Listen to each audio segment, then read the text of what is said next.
So thank you so much for coming to join me. My name is Rob Widoff. I'm a director at Coinbase. I've had the privilege of being here for just about a year at the company. And I'm going to be talking about a few things today. We're first going to start and talk about our cloud architecture. So we really want to peel back the veil and show you what things look like inside of Coinbase. We're going to talk about how we're trying to make security usable. Right? Security is only as effective as it is usable. If we can't use it, we're going to find ways around it, and we're going to talk about how we're making this a core part of everything we do at Coinbase today. And we're going to finish with one of my favorite pieces, how we're pulling all of our insight out of our environment and doing so in real time. So for those of you that haven't had a chance to see some of the other talks we've been giving at reInvent this year, my background is working at NASA's Jet Propulsion Laboratory. I had the privilege of working with these fine gentlemen in the front row for the better half of a decade over there, where we had a deep space network. We had our own infrastructure as a service, we were calling it, and we had a local data center where we were processing that. And we got to do some of the early work to provide a burstable capacity and start to offload a really sensitive workload into Amazon's cloud. And in order to do this, when we were designing the cloud that we wanted to use, we didn't want to put our data in some other location or feel like this was not within our walls. So we did a lot of work with Amazon to make that feel like it was a part of our environment, to really bring that inside of the Jet Propulsion Laboratory. And that's what helped inspire a lot of the work that we're doing at Coinbase today. So for those of you that haven't seen or heard of Coinbase before, we pitch ourselves as the easiest place to buy and sell Bitcoin. And could I get a quick show of hands? Has anybody ever used Bitcoin? Awesome. And does anybody have a Coinbase account? So this is relevant then. This is how we're keeping your coin secure. And when we talk about security, we mean really secure. I think one of my favorite stories in security is inside of Fort Knox, where we have our gold reserves surrounded by an actual army. And it's so secure, no one's actually ever even tried to break in. And those are the kind of protections we're trying to put in place in our cloud to have multiple layers of redundancy and multiple layers of fallback to make sure that your coins and your funds and the service we provide to our customers really continues to have security as a core part of what's baked inside of it. Now, the security that we get to think about is a little bit different for a bank than what we're traditionally used to, where when funds traditionally move from place to place, or you put your deposit in the bank, these are funds that we can often physically safeguard. We can put a strong wall around them. We can put armed guards around them. We can shard based on the number of cars in the street and provide multiple layers of redundancy when this goes from point A to point B. This is how money has moved for thousands of years. This is a video of the Coinbase exchange. So this is Bitcoin moving. There are no armored cars here. There are no physical walls that protect this. This is secured by cryptography. It's secured by multiple layers of redundancy. And this money is moving fast. It can move internationally, and it can move irreversibly. So the security that we provide is important to be really uncompromising. And we haven't lost the history of our space. We're very aware of the companies that have come before us and the challenges that we've seen around. Bitcoin has had quite the presence in the news over the last few years. This was a great way to help the world find out about what this was, but this is something that we're really trying to move past. And so we see this as a space that's grown and matured very quickly. There were, I think, obvious security holes and issues because of that. And now we're trying to provide a more mature bank that's not going to fall prey to some of the earlier issues in security that we've seen. So when we think about what drives our company, there are three things we talk about, and we include a part of this on our homepage. We exist with security. Our services are not useful to our customers if they're not secure and we can't be trusted. We think of trust as one of our core tenets of our whole enterprise. We survive by moving fast. In our space, it's not finished. Just like many of yours, Bitcoin hasn't found the groove that it will be in for the next 10 years. We're still innovating really quickly and redefining how we can use the protocol and what sorts of killer applications sit on top of it. And then finally, just like any other emerging or growing startup in Silicon Valley or around the rest of the country, we only continue to move at the pace we'd like by having the best team. And this is something we think about really closely with security, where we don't want to put shackles on our staff. We actually want security to help our team move more effectively and even faster. So looking around at some of the banks that are currently out there, we think there are kind of two kinds of banks. So this is a screenshot of the Qualys SSL Labs test on our endpoints, and I hope this looks a lot like your endpoints, where you get at least a B or hopefully an A rating. Or on the right here, there's a European bank who hasn't quite figured out SSL or TLS yet. And this is the kind of thing we can't let happen. If we have an irreversible or actually storing and moving funds through our servers, we cannot make a mistake like this. And this is where I think in our industry we're getting a chance to really redefine what it means to be truly secure, and that's been a great pleasure. Now, as we jump inside of our cloud architecture, and we're going to peel back and show you what some of these guts look like, one of the first questions that I think this really begs is, well, we're really talking about security. Why use cloud at all? Why not rack and stack this or put physical walls around this and really tie this down? I think there are a few factors that really drove us to design and migrate from our last infrastructure inside of AWS, where we currently reside. And some of those factors were, one, we wanted to build on top of a mature provider, of which Amazon certainly hit, and there were several other providers as well. We also wanted to be on a platform that provided a lot of familiarity. Like I mentioned, we're still growing fast. We still want to have the best team. We're still hiring a lot of new people into the company. And we want to make sure that when people come in, they can hit the ground running quickly, and they're familiar with the tools and the APIs and the services that we have. But lastly, one of the pieces that really made us feel comfortable being on AWS was the incentives. And so some of those incentives that we think really make sense to run a secure workload like this on AWS today is when we look at the sheer scale of AWS. There were probably some new numbers released yesterday, but they're incomparably larger than the next 14 providers. And so even though we think we're a special snowflake on side of AWS, they provided a lot of self-service security tools for us to truly harden and secure our cloud. And Amazon has the right incentives to continue working with all of us to make sure all of our workloads stay secure. That's what their business is also predicated on, just like ours. So that's why we're on AWS today. And I like to show this picture. So for those of you that have seen this, this isn't actually a picture of Amazon's data center. I tried to find one. I tried to find one in high res. I couldn't find any. They didn't release any pictures. So this is a picture of one of Google's data centers that was released a little while ago. Okay, so that's why we're on AWS. That's why we're on cloud. I now want to talk about the principles that drive how we have designed our cloud and what really drives us. And then we'll look at some of the innards on how we have implemented some pieces. So we have 5 core security principles that drive a lot of what we do inside. And this is one of the great enablers that we consider whenever we look at new technologies or new products internally. The first piece that I really want to impress is this idea of the empowered engineer. So I like to think that when I'm sitting at a terminal, when I've got some API keys, I feel like that's the closest that I will get in my life to truly having superpowers. Right? We can all do truly fantastic things today when we're sitting in front of a terminal at a small startup or starting fresh or in our own personal AWS account. So when there's an Ashley Madison breach or when there's the next major security breach and you want to spin up several thousand cores to start analyzing your sensitivity, making sure your customers are not affected in that breach, we can do this in a couple lines of code.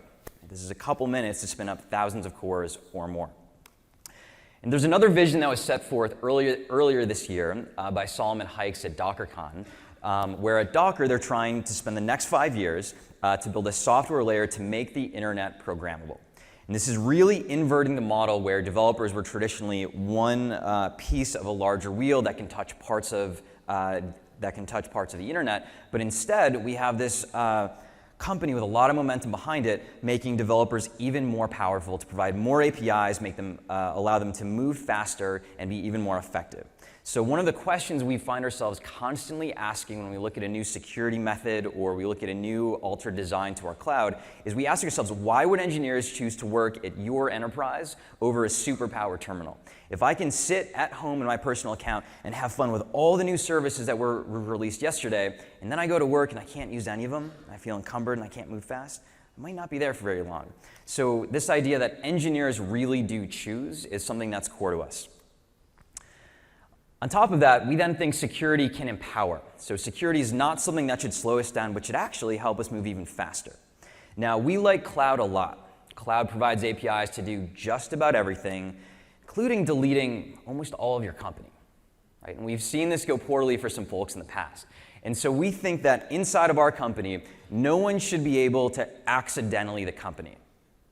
You ever have that feeling where in the past you were sitting in front of a new project you've had, you might have root credentials at the command line because you just want to move fast, and you start to worry a little bit like, wait, maybe if I hit the wrong API call, I might actually destroy everything I've been working on. That's a fear we never want our engineers to have.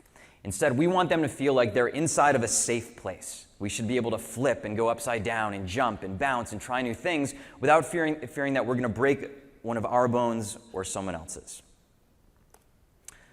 On top of that, security is an abstraction. Right? Security is not something that should be influencing our lives on a very regular basis, but instead should provide clear ways of accomplishing our job. So one example where I think this provides a fairly good analogy to what this looks like is a rendering here of mixed spectators flowing through, let's say, the Venetian.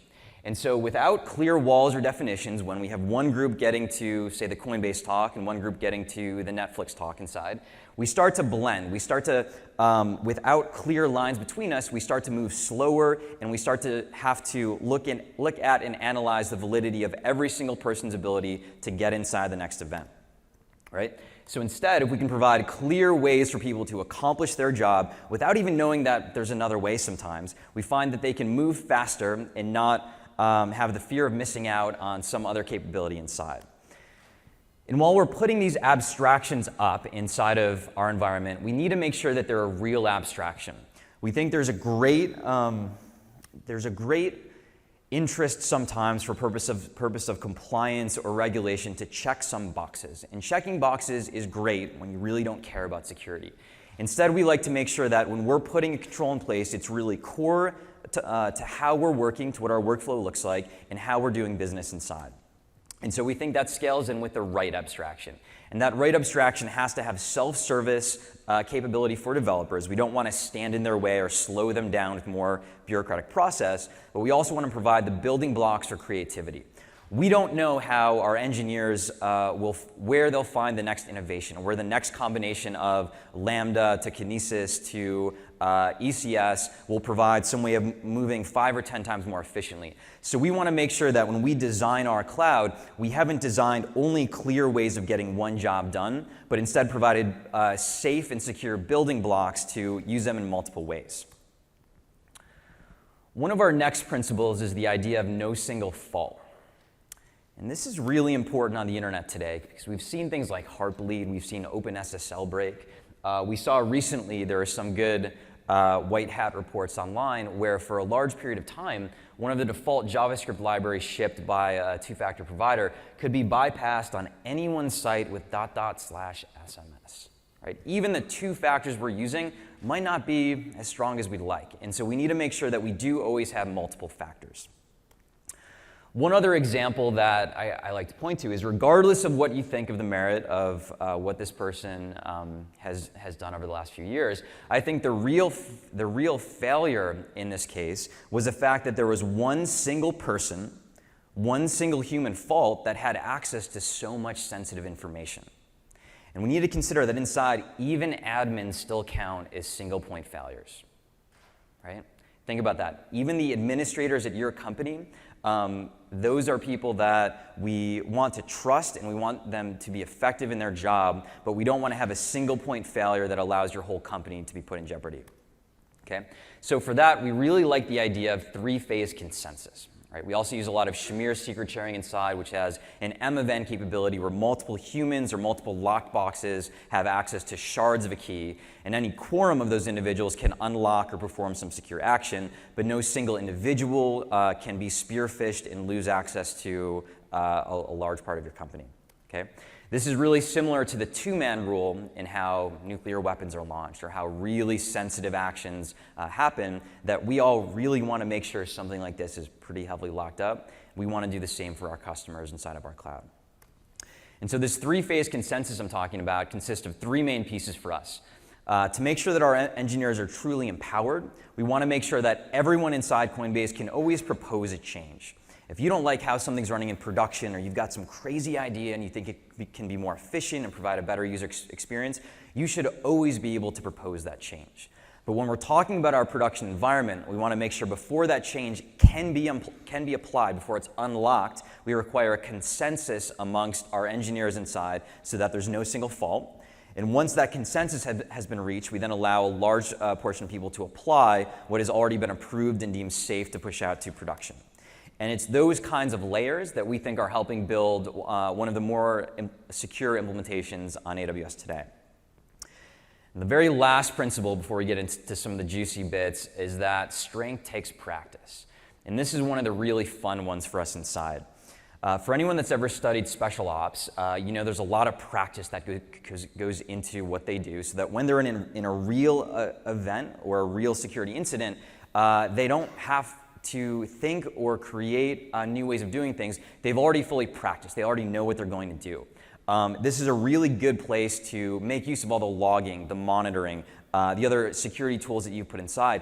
It's great to put them in, but if you don't use them, you don't really get the experience of seeing where they really shine. And so we do a few things inside Coinbase, like whenever we launch a new service, I always talk to all the engineers on that team, and I ask, what's your biggest fear? What do you think could go wrong? Where could this break? And we make a list of all of those biggest fears, and then we have a session where we execute them. We randomly make those fears come to life and make sure that we're really prepared for all those scenarios. We also invest heavily in things like red teaming, and we gave a talk with one of the Amazon security teams yesterday about some of the game days we've been able to do with them to really make this feel real. Now, when we're practicing to use our security tools, both in planned simulations and also in semi-real red team events, we want to make sure that those end up as positive experiences. If your security team gets to a phase where even in their practices, they're afraid of what could possibly go wrong, we'll have failed. We want our teams to have the best possible time that they can. So whenever we have one of these exercises, we always finish it with a great reward for the staff. So here's one of our engineers after our last game day event with AWS, popping a bottle of champagne. And what you don't see is there's a keg over there in the side that we'd carted in after we caught the bad guy in this exercise. So we get to have a lot of fun with this. The last piece that we like quite a bit is our white hat program. I think Facebook really paved the way here, and most other companies have adopted this quite well. In fact, even United Airlines has a white hat bug bounty program today where you can get up to 1 million frequent flyer miles. This on the right is a screenshot of our white hat program, and this has been a really effective way to make sure after we've gone through our internal audits and after we've gone through our professional security audits, then we can put something out and encourage people to look for bugs, to probe our endpoints, so we have the right kinds of people finding and alerting us if there's ever some gap in the shingles that we put in place across our security. So with that in mind, that's what's driving a lot of how we've implemented things at Coinbase. And now the core of our cloud really needs to start in a safe place. This is a picture of one of the shards of our cold wallet, and we've written about this quite a bit online, so there's a blog post that walks through how we've done this. And the pieces of our keys are all printed out on pieces of paper after being heavily encrypted, also saved on USB flash drives, and then distributed in safe deposit boxes all across the world. So that the true core of where our money and where our customers' funds are stored, they never actually touch routable electrons. They're never actually online. They're stored truly offline in a way that no single person can have access to that. And when we first launched this, we had about 97% of customer funds offline. And I'm very happy to report that we pushed that up to just over 99% now. So 99% of the Bitcoin that we store in our cold storage, this is off of our cloud, will never even touch a routable electron. Right? That's one of the really core pieces of our nucleus of security. So we think that the same approach has to be applied to the root tokens in your AWS account. In the event of true calamity or true disaster, we don't want somebody's laptop sitting around with a root key on it that can really do bad things or take control of your account away from you. So the first thing you do, we don't use soft tokens for our root accounts, neither should you. We order the Gemalto tokens from AWS, and then we lock those up in a safe deposit box so that no single person can have access, but we have quorum that can go back into that area and release that key if we ever really need to get back or escalate permissions inside of that cloud. This helps in the event of true disaster. So when this laptop is lost or other things are misplaced, we're really secure and own the core of our cloud. Once we've secured the core of our cloud, when that root token is safe, we then have to think about, well, how are we going to make this usable? What kinds of permission sets are we going to give to our engineers, and how are they going to use them? And so some of those factors we want to consider when we do this is to make sure we provide self-service. We don't want to provide a team that kind of slows down our engineers' ability to move. We want to make sure we really do hit least privilege. This is really easy to throw an EC2 star inside of our IAM policies. It's really not a good thing. We don't want to do that. Also, we want to make sure that we don't escalate, where we may have a semi-least privilege, may have some no stars in our policies, but if you can put policy, you can escalate and take over the whole account. So we don't like that escalation inside. And as it turns out, policies are actually pretty hard. So the last I checked inside of the policy generator, there were over 1,100 different actions across 47 different services, and this number is probably twice as large as the rest of yesterday's services are about to be released. And so across all of these, do you think anyone on your team, or perhaps even in this room, do we really understand what all these actions do? There are some seemingly innocuous permissions that are in, for instance, the default read-only access policy inside. Things like, well, we might want to grant one of our cloud partners, maybe somebody on the floor yesterday, the ability to audit our account. So let's give them S3 get star because it's in their default read-only policy. Well, this will have actually given them access to all of your data inside S3. This is not a good thing, right? We want to make sure when we pull a policy, it's not just a read-only access, it's something we have crafted just for the use case we have in mind. Now, one example where this gets a little bit more nefarious is in this policy, EC2 describe star. Almost every single cloud partner that I've seen that's monitoring your cloud usage or monitoring your instance types or monitoring how things are changing or evolving over time request this permission, because we all know describe star and list star are typically safe inside of IAM, right? In this case, describe star includes describe instance attribute, which has a few innocuous things you need, like the instance type, which we all need to optimize our cost and monitor things on the outside. But you see that variable at the bottom, user data? Right? So if you're launching AWS images in EC2, and you might be putting your keys or your tokens in your user data so you can spin up, you might have a bash script or cloud config. Well, you've just given all of your cloud partners access to all of your secrets. Okay? And this actually hit one of our partners within the last year. This came through one of our white hat programs, and so we ended up paying out for one of our partners when they had not properly secured their user data. So if you've got your laptop set now, you might want to check on this. Okay? The other piece that I think makes policies hard is put policy. So there's this great temptation to say we want to give everybody the ability to put policy, and they'll use that key when they launch their boxes or run their services. But put policy actually allows unfettered privilege escalation inside of our cloud. So this is something we have to really protect. And so at Coinbase, we don't allow put policy in our cloud. We don't think this is a safe action for us. And so we went out on this journey to think about, well, how can we still get least privilege and self-service without using put policy, right? How can we manage those 1,100 plus actions, 47 services, and do so in a way that guarantees we're not going to have a mistake in our cloud, right? We don't want somebody to accidentally the cloud. So we've got a couple models here to restrict key creation. We've seen this happen in the past where when key creation becomes sufficiently complex, and I've even been guilty of this, there's a great temptation to just get one powerful key and just reuse that key everywhere. If it's not really easy to use in a self-service way, this is actually going to make our security even worse by not giving our staff put policy. Okay. The next thing we can do with that idea of the empowered engineer, well, maybe if it's really cumbersome, maybe I should just go and work at a smaller startup and just have unfettered access again. So there are a lot of companies today that start to bridge this gap. There are some really good folks that we like a lot that help provide SAML 2.0 or other ways of federating access to our cloud. But in our case at Coinbase, where we are really protective over what we're running inside AWS, something didn't sit quite right with me to be giving put policy or root access to our account to some other company that doesn't go through the same checks and balances and audits that we do. So at Coinbase, we don't use these other providers, even though we do like them a lot. So in looking at some of the other actions that were made available to us through the AWS console, we took another look at what was also available in there. So by default, we all have a user account. Even our keys are attached to a user. Those users can then create one or more keys attached to them. That's how we authenticate with the AWS SDK or CLI. And on top of those keys, we've applied a policy onto this. And there are two other things that have recently come out where manage policies now allows us to break those policies away from the users so they can be reused. And we use groups at Coinbase, which gives us a little bit more space inside of our policies to add more groups. Okay? And so with this construct and this breakdown, we developed this idea that we call self-service IAM. And what we do with self-service IAM is make fairly advanced use of the IAM variable capabilities inside of your policies. So what we've done here is we've allowed every engineer at the company to create what we call sub-users or service users. And so what this does is say that my username Rob has the ability to create user with the constraint that the only users I can create must be prefixed by Rob-star. So I can create Rob-exchange, Rob-web, Rob-monitor, Rob-whatever else I need, and so can everyone else on the team. Right? So we've effectively started to namespace with inside IAM here, so each user has their own namespace.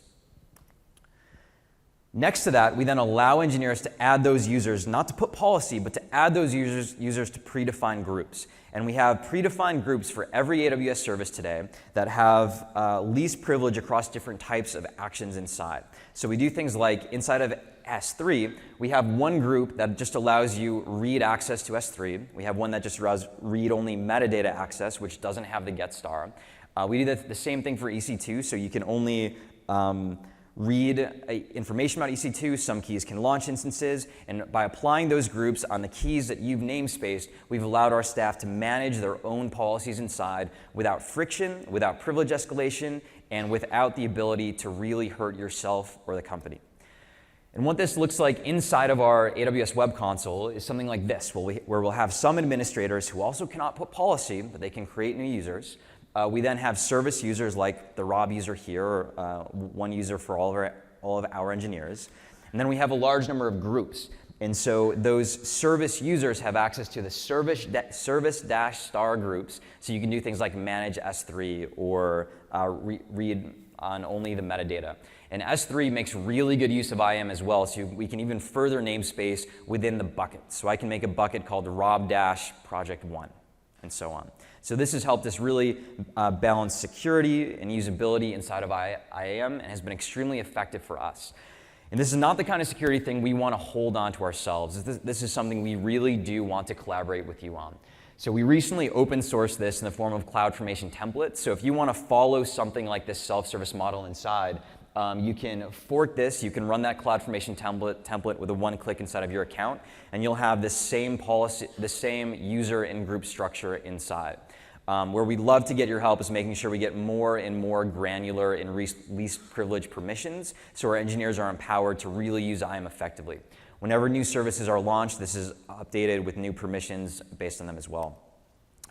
One of the next things we do to all of our keys is you've seen all those reports about keys being leaked into GitHub or leaked on some other version control system or collaboration website. We do a couple things to protect our keys a little bit further. On all of our keys, we want to make sure that we're always enforcing TLS in those connections. We don't want some accidental HTTP connection to leak these on some man in the middle on the wire. On some of our sensitive actions, like the ability to create new users, we can enforce that to only be done with two-factor through our web console. So IAM keys cannot actually even be used for that capability. And this is something we balance based on the permissions we're assigning. The last piece, which is really important for us, protects our keys to only work inside of the Coinbase cloud. Okay, so with that IP address constraint, we're protecting our keys so that if you try to run them on the network here or on your network or on some other network outside of our predefined setter block, they're not going to work. And Amazon has a really nice capability for this where they can grant you a CIDR block for your account. So we have several CIDR blocks that correspond to our production, our corporate, our development, and other clouds inside, so our keys will only work in the intended places. This also helps a lot to protect us from accidentally running production keys in our development environment, so we can't accidentally run a development job that can hurt prod. Now, when we step up into what these keys then look like, we are using these across multiple accounts. So we subscribe to the ship hull methodology here, where when you take a big ship, it's likely at some point there will be a puncture somewhere in that ship. And when that happens, we want to make sure that that puncture doesn't escape the cloud or the containment that that puncture has happened within. And so of some of the pieces that we have in our cloud, One of the best practices that we've followed is to use the consolidated billing approach. So the first account that we created was a consolidated billing cloud, which will never have an instance launch inside of it, something our finance people have access just to our financial metrics on, but they can't access any of our resources or information inside. Below the consolidated billing cloud comes our corporate cloud. This is where we have the luxury of truly going cloud first at Coinbase. So this is really the center of Coinbase, our corporate cloud here. On one side of the corporate cloud, we have our development environment where we can access and test and try new services, and all of our deployment tooling works here as well. And on the far other side, we have our production clouds, where we have multiple production clouds based on various sensitivities of our workload. And these are all VPG'd and connected back to our local office network, so we can access only the right parts of this, but still have really tight controls on what's able to go out to production. And this is what it looks like, right? So you're probably familiar with something like this. You've got that several cloud approach split into several pieces. Where we do have some other clouds on the far side of this is we do have some other environments, some other clouds, some other places that we store servers to store our really sensitive pieces, where we do have some active funds between user accounts and before they settle inside of our cold wallets.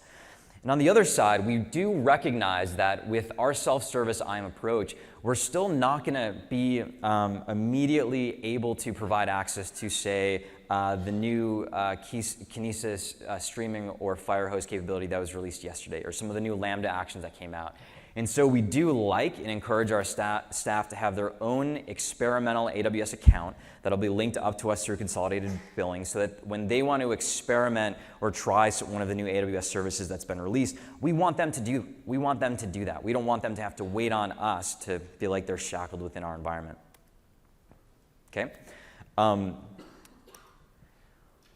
Now that we have this environment, when we start to deploy things through this environment, the way that we see this typically work is we start in development. We might push something to a staging or a CI server. Okay, that might happen in our corporate cloud. Once that passes several checks, we might then push this out to a production cloud. And for really sensitive stuff, we might then go from production to some of our audit clouds on the other side. And we've seen some implementations of this pass-through approach that we think are really broken. We've seen several of these tools that use SSH to hop from server to server to server.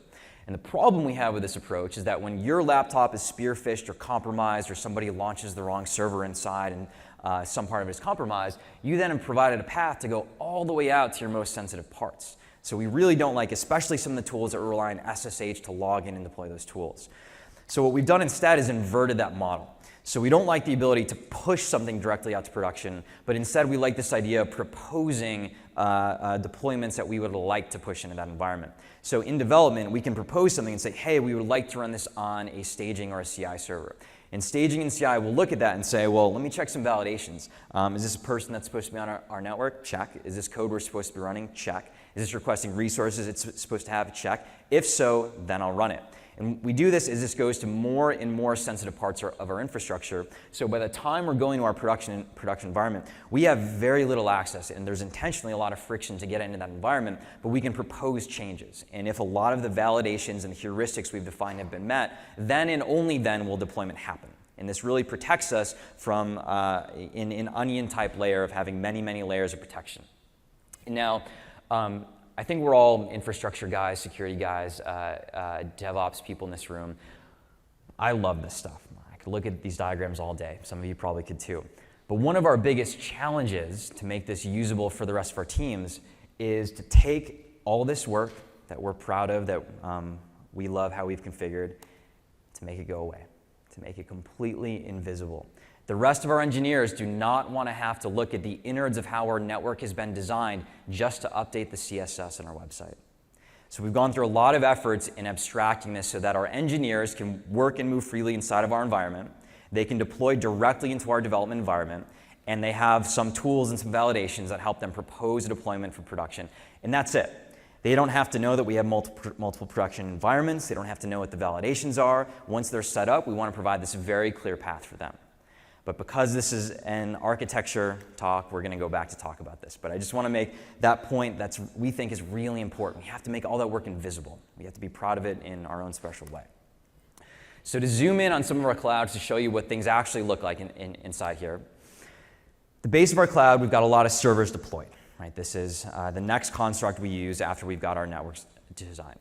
And inside of those, we're launching AMIs, Amazon Machine Images. These are the operating systems or the images that we've pulled from. And it's really easy to pull these from the marketplace where there are a lot of pre-configured AMIs. And at Coinbase, we choose to run everything inside CoreOS. We really like the minimal approach to this, and we really like not having any extra features, which works well both for pushing us towards 100% Docker production workflow, which is where we're at today, but also making sure we don't fall back and using a package manager or treating our servers like pets. But using the marketplace, it's really easy to get something that's maybe not quite CoreOS, but CoreOS-ish. We've seen companies post on their sites to launch their AMIs, search for a keyword, and just download the latest one. Well, it's fairly easy to compromise, right? You can just publish another AMI and reuse that name. So instead, we like to make sure that there's one hardened AMI that runs inside of our environment. And then on top of that hardened AMI, all of our variability comes in through Docker containers. And this is something that actually works out great for us for security specifically. This also works really well because Docker has a really minimal footprint. It's really easy for developers to get up and running locally, and Docker's done a great job making that nice. And hardening the underlying OS or underlying AMI is, I think, a much harder job. And there are a lot fewer people at most companies that know how to do this properly. And so this kind of split also works really well with our staffed resources inside. So we have that one configurable CoreOS pillar inside, and we have many containers that run on top of it. Okay, so now that we've laid this out, how are we going to make this usable? So I mentioned that we had many containers. And for those of you that have used containers or have looked into them, there's this grand vision that containers will all derive from libc. We're going to be moving 3 megabyte operating systems around. There's no additional tooling inside, so there's no so our security footprint is smaller than it's ever been. And this is a vision that I love, and I can't wait to get there. But practically speaking today, a lot of our images are 500 megs, 700 megs. We've got a 6 gigabyte container running inside for some special workloads. We haven't really hit that yet. So we've got to do a few things to optimize how we're moving those containers around our network. For the base CoreOS AMI we use HashiCorp's Packer, which provides a nice declarative way of saying what configurations we want run from the CoreOS image that we get directly from CoreOS. We can reharden that and make sure the packages and the tooling inside is exactly what was promised. There's nothing unexpected inside of there. And then we do something where we bake the lower layers of all of our container images inside so that when you're pulling something, you're only pulling the topmost layers, right? We don't want to have to pull all 500 megs of the base image that we're running inside when we can just run the code or the modifications that we've made. With this abstraction, we also have another layer of indirection for us, where we now have an Amazon machine image, which Amazon has their monitoring tooling under, but now we also have a layer between our AMI and our Docker container that we can configure and monitor and have custom tooling that makes sure what's running inside of our boxes is really supposed to be there. And so we override the OEM cloud config file that runs in our box, that whenever our box starts, we make sure that our logging, our monitoring, our metrics, our alerts are all started, they're up and running, and they're working properly. And before we ship any of this out to production, we unit test all of our code, so we should do the same for our operating systems. So we use server spec to provide a nice, familiar way to make sure we've tested all of our OSs, and we can easily spin up hundreds of AMIs to make sure these are tested at scale before we roll these out to our fleet. Now, when we think about securing a Docker-based environment, I think there's a good analogy for this in Elasticsearch. So in 2010, Shay Banian had this post, for search, with the first release of Elasticsearch, where they were wrapping around Lucene, provided a really beautiful API that we like a lot. 4 years later, after their first release came out and they started to iterate fairly quickly, their security product came out, and they're starting to get a fairly good security story today. And this is how we're approaching Docker as well, where we like Docker a lot, we like the abstractions it provides to our team, but we don't rely on or trust multi-tenancy with Docker today. I'd like to at some point, but I just don't think it's there today. So with this, we're running a fairly traditional workload on the other side of our network where when something is deployed, we split all of our containers up to run in only mutually trusted environment.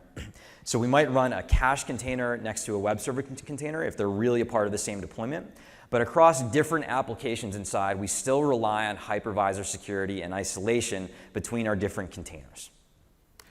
This works really well for us, where whenever we redeploy inside, we get to burn all of our servers down to the ground and launch up a whole nother fleet of servers inside. So we never have long-running servers inside of our environment either.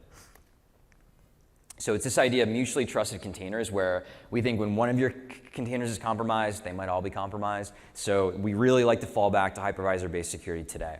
And we have some tooling that allows our team to propose what looks like a multi-tenant deployment, which will then all be broken up and deployed into a much more traditional way inside. And this gives us a really volatile cloud, right? We're constantly burning our servers to the ground. In preparation for our last major deploy, we launched over 10,000 servers, making sure everything was right. And every time we do this, we burn everything to the ground. So this is really good for our DevOps team, where we don't have long-running pet servers that need to be configured and maintained, and oh, we forgot how this one was configured, let's spend the next couple days figuring that out. No, everything is automated, everything is redeployed constantly. And for those of you worried about APTs, there's not much of a place to hide. If you're really inside our environment as an attacker, it's not a good place to be. Your box is probably just about to be terminated. Okay, so that's what our containers are looking like. And now we've got to pull these containers from someplace. We like the Quay or Key tool that comes from CoreOS as well that provides an easy-to-use user interface for our staff to pull from. But in production, we want something that's a little more high availability. And so on the other side in production, we use the local Docker distribution that has a container running on each box that no longer has a single point failure or a single server that all of our containers are being pulled from. And the way this works is that all of these local registries or Docker distributions on our boxes are pointed out to S3. And this is something like when you launch this container on your box, you're launching and running the distribution locally. And we can do some tricks on that as well, so that when we want to pull from this, we can alias this in our host file. So this looks to our engineers just like they're pushing and pulling from either localhost here or pushing and pulling from the registry URL that they're familiar with. And this is not going to a single point failure server. It's not having to reach into some other cloud. It's going direct to S3. Okay. Now, we then have these large containers that are moving around our environment. And across our different clouds, one of the first big challenges we ran into is we have some fairly large deployments today. And when those deployments go out, we were pulling these many 100-megabyte containers across many dozens of servers, and these were all being pulled across our NAT layer. Right? So we were saturating our NATs. We were looking at throwing as much hardware as we could into our NATs, which gets expensive and really starts to feel quite wasteful, and is also making an unnecessary hop over the public internet when we're backing with S3. So this is a place where VPC endpoints have really come to the rescue for us. This has been a tremendous feature for us. And so some of the early benchmarks we did around this is, so curling a large file out of S3, we're getting about 3 times the throughput of the data that we would have otherwise gotten with really large NAT boxes inside of our tier inside. And so looking at some times pulling directly from Docker, from pulling directly over our NATs to pulling from our VPC endpoints inside, we're able to shave off about 30 seconds on each deploy. And this is really important for us. We're to provide the best user experience we possibly can. We want to make sure this is moving at a really crisp pace. All right, so now we've got all these containers running in our environment. We're deploying into multiple clouds. One of my favorite pieces, and one of the pieces I've enjoyed most working on this, is the streaming insight that we're able to provide our team. And so when we talk about infrastructure insight, there are really 3 things we want to do. We want to know what's going on across all of our environments. We want to take that knowledge to make decisions, and we want to make those decisions now. This is especially true for security. It's also true for engineers trying to optimize the boxes that they're running inside, and really just for engineers to feel like they're empowered and not disconnected with their production environment.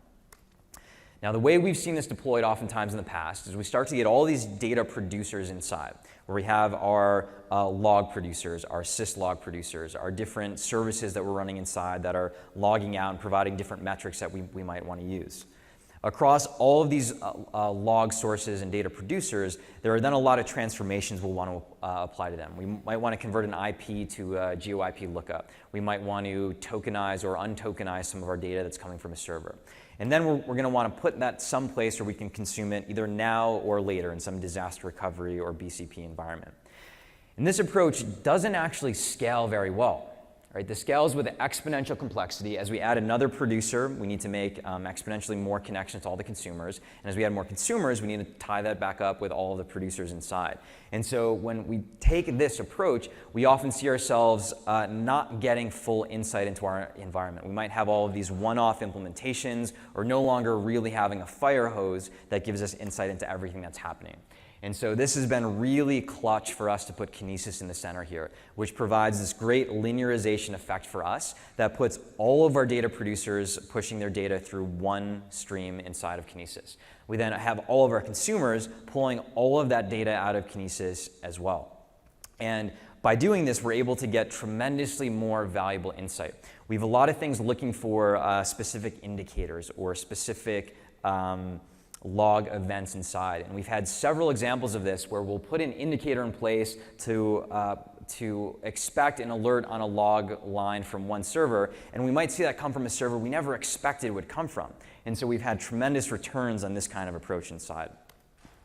On the other side, this then gives us much more insight. So when we have an alert inside, it's no longer an alert from one isolated system. It's an alert having seen everything that's going on inside. And we've provided much more contextual awareness to our staff by doing this. One example where this has been tremendously effective for us, and I assume this is something that we could all benefit from as well, is in how we consume our CloudTrail logs. There are a lot of things in CloudTrail, even after we've locked down our IAM permissions, that we want to protect. Things like when people are touching or modifying our VPCs, when people are making privileged calls inside of IAM or adjusting our NACLs, right? These are things that we should not be doing frequently, and if we ever see them come through CloudTrail, we want to know right away, and we want some alerts to fire. So what we do with our CloudTrail is we have it dumped directly into an S3 bucket. Once it hits S3, we have a Lambda function that fires immediately. This Lambda function then fires it into Kinesis, which goes back to, remember that fire hose that has now all of our data flowing through it, a really empowered and intelligent stream. And on the other side of Kinesis, we then have a fleet of Docker containers that's now running in a less protected environment, so we can easily deploy and redeploy and change the alert conditions that we're monitoring on inside. One of those containers is sending our data into Elasticsearch, and another container is also sending into S3 in a disaster recovery cloud for archival.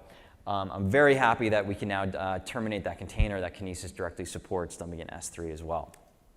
So on the other side of this stream, we then have this fleet of containers that's running in this case, a multi-tenant fashion, because this is a mutually trusted workload. This is a great place for us to explore new multi-tenancy technologies as they start to come of age and really mature for a future production deployment.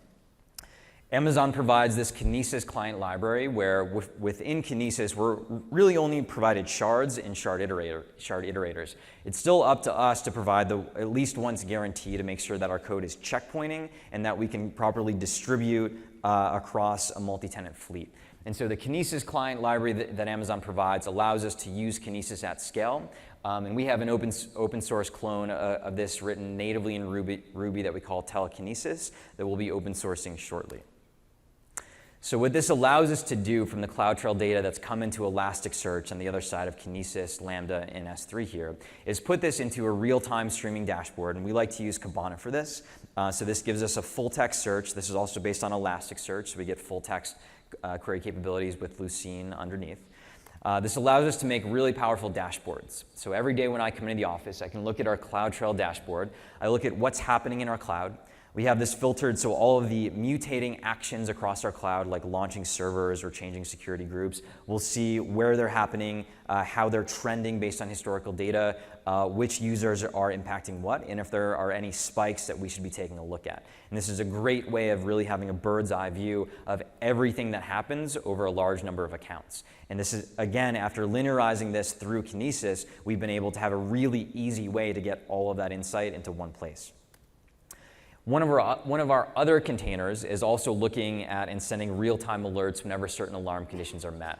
So we have the ability to log into most of our servers is completely locked off. So when that happens in some of our less sensitive environments, we'll have an alert there just to let us know, hey, someone's in this environment. And this was actually the source of one of our great game day exercises that we got to work on with AWS recently. And one of the things that became really powerful for us is these log messages, because again, we have so much context for all of the alerts that are coming through. We like to think of these as the tips of an iceberg that we can help our staff traverse. So whenever we have one of these alarms or alert messages go off, we always have a link inside that'll push back to our other analytics tools inside to help you really easily traverse and see all the context around that event. Okay? With all of those containers that we're running inside, we have this pipeline to pull all the data out. And one of the other pieces to help enable our engineers to move fast is the fact that we have a one-to-many capability in this pipeline. So we like Elasticsearch. We trust it next to S3 as an available place to be able to query a lot of our data. But our engineers also want the ability to experiment with new technologies, like the new time series databases that are coming out, InfluxDB with Grafana on top. We're not yet ready to trust Influx in a production environment. Its cluster capabilities are not quite there for us today. But this allows us to, without jeopardizing our production environment, we can run these tools in tandem and wait for them to mature or really bake them off over time. And so we have these real-time alerts and additional real-time insight by using Grafana on top of Influx from data that's also in Elasticsearch in our true available system of record next to S3. So what we've been able to do here that's really important for us and for our architecture is having all of these containers that are running in these heavily isolated production and audit environments. We then pull all of this out through Kinesis, and then we have these containers on the other side of our production environments that can easily and flexibly be processing what comes out of this.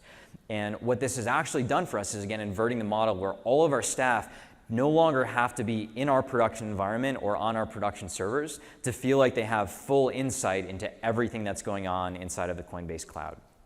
Okay? So that's that approach again, where instead of reaching out to all of our other environments, we flip that around so we're pulling all of the data that we trust back home to our environments inside. And so the things that we were able to discuss today are the idea of self-service security, the idea that building upon those abstractions can help really empower us to move quickly. Emphasizing insights, we can pull all that data home so that we can really use it. And finally, that security can empower. We think by putting these controls in place, we're still moving just as fast as any other startup in the space. It's helping us be more competitive and also helping us really embrace this new reality of building the bank of the future in the cloud. So thank you so much. I think we've got a few minutes for questions, and I'll get to hang out for a bit afterwards if you'd like to come up.